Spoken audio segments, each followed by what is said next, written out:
माननीय अध्यक्ष महोदय, प्रदेश के परिषदीय विद्यालयों में अध्यापकों के 5,80,084 पद सृजित हैं। चलिए उत्तर पड़ा हुआ मान लिया, क्योंकि सबके डिवाइस पर है, आप उसके ऊपर वो ले लीजिए, अनुपूरक पूछ लीजिए। जो अध्यापकों का बच्चों का कितने अध्यापक कितने बच्चों का अध्यापक होने चाहिए, एक तो ये है। दूसरा सबसे बड़ा सवाल इसमें ये है, सफाई कर्मचारी वहां नहीं है, और मैंने ये भी क्वेश्चन लगाया है कि कितने अध्यापक कम है और सफाई कर्मचारी नहीं है, इसका भी जवाब दिया जाए। सरकार ने ऐसी व्यवस्था पैदा कर दी है कि वहां सफाई कर्मचारी है नहीं, खुद अध्यापक सफाई करते हैं, या टॉयलेट में गंदा है, या वो बच्चों के टॉयलेट साफ कराते हैं। तो ये स्थिति ठीक नहीं है, सरकार इस पर ध्यान दे। ऐसा क्यों हो रहा है, इसका जवाब दे मंत्री जी। नहीं, आप सुझाव दे रहे हैं कि प्रश्न कर रहे हैं? प्रश्न भी है, प्रश्न है जी। प्रश्न माननीय मंत्री जी।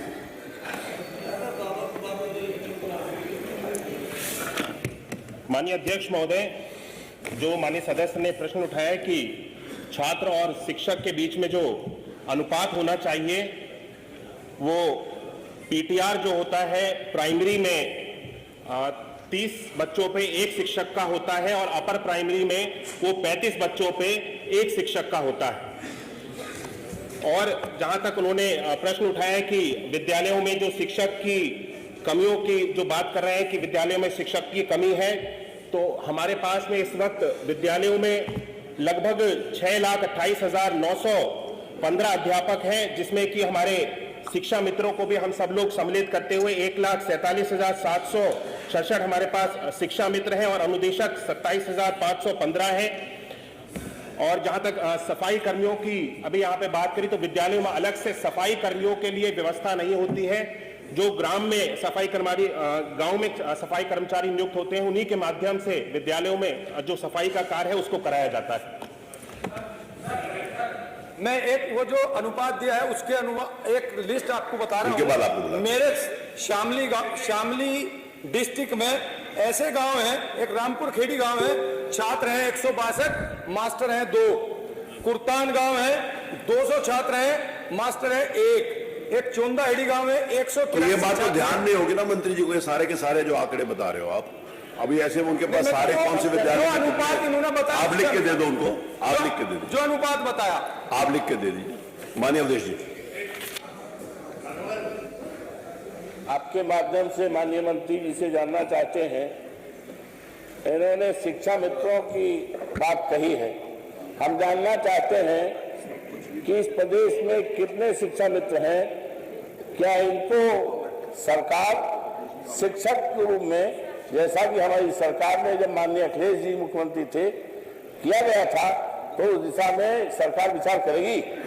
माननीय मंत्री जी, उत्तर आ जाने दीजिए, आप तो पारस हो।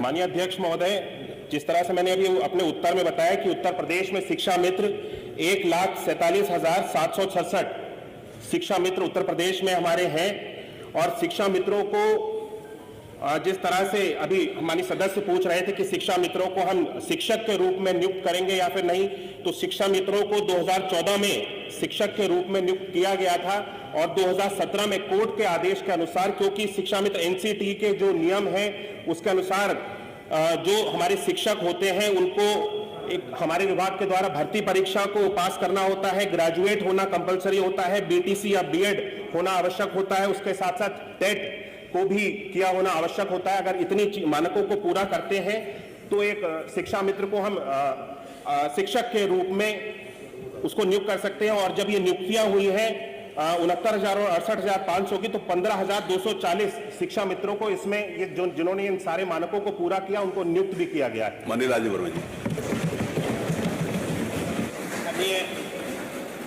माननीय सदस्य ने जानना चाहा था कि प्राथमिक विद्यालयों में सफाई कर्मी की नियुक्ति की जाएगी। मान्यवर, ये सबसे बड़ी समस्या है, और आए दिन आपने भी देखा होगा कि बच्चों से सफाई कराई जाती है। माननीय मंत्री जी ने अभी कहा कि सफाई कर्मी हर गांव में नियुक्त हैं। हर गांव में जो सफाई कर्मी नियुक्त हैं उनको आपने नियुक्त कर दिया, जो गौशाला बना है उसमें नियुक्त कर दिया, जिसके कारण गांव की भी सफाई नहीं हो पा रही है। इस लिहाज से मेरा एक प्रश्न तो यह है कि क्या सफाई कर्मी को नियुक्त करके विद्यालय जिससे साफ सुथरा रहे, जिससे बच्चों से सफाई न कराना पड़े, क्या इस पर सरकार विचार करेगी? नंबर एक। नंबर दूसरा प्रश्न मान्यवर, हमारे जो शिक्षक हैं एक तो मानक के अनुरूप हैं भी नहीं। माननीय मंत्री जी ने स्वीकार किया कि 51,000 से ज्यादा पद शिक्षकों के रिक्त हैं। उसके बावजूद भी उन्हीं शिक्षकों से कभी जनगणना का काम, कभी वोटर लिस्ट बनवाने का काम, कभी अन्य तमाम कार्य उनके द्वारा अभी हमारे जिले में मान्यवर जो हमारे जो प्रश्न भी आइए जी मान्यवर, जो ये अभी कंवरिया का चल रहा था, उस समय शिक्षकों की नियुक्ति लगा दी गई उनकी सुरक्षा में। तो अगर शिक्षक अन्य कार्यों में लगाए जाएंगे तो निश्चित रूप से पठन पाठन अच्छा नहीं हो पाएगा, व्यवधान पड़ेगा। इसलिए मैं आपके माध्यम से माननीय मंत्री जी से जानना चाहता हूं कि क्या ये सुनिश्चित करने की कृपा करेंगे कि प्राथमिक विद्यालयों के शिक्षकों के, जूनियर हाई स्कूल के शिक्षकों के केवल पढ़ाई के अलावा, शिक्षक के कार्य के अलावा अन्य किसी कार्य में नहीं लगाया जाएगा? माननीय मंत्री जी। माननीय अध्यक्ष महोदय, जहां तक माननीय सदस्य ने सफाई कर्मियों के बारे में प्रश्न किया, तो सफाई कर्मियों की जो व्यवस्था है आज विद्यालयों की, अगर हम परिषदीय विद्यालयों की स्थिति देखें तो हमारे परिषदीय विद्यालय आज बहुत बेहतर स्थिति में है और सफाई कर्मचारियों की अलग से विद्यालय में नियुक्त करने की कोई व्यवस्था नहीं है। जो ग्राम में सफाई कर्मचारी नियुक्त है उन्हीं के माध्यम से ये सारे काम को कराए जाने की व्यवस्था बनाई गई है। माननीय सदस्य ने दूसरा प्रश्न उठाया था शिक्षकों को अन्य कार्य में लगाने का, शिक्षकों के अन्य कार्यों को लेकर के, तो मुझे लगता है कि शिक्षकों के द्वारा पुराने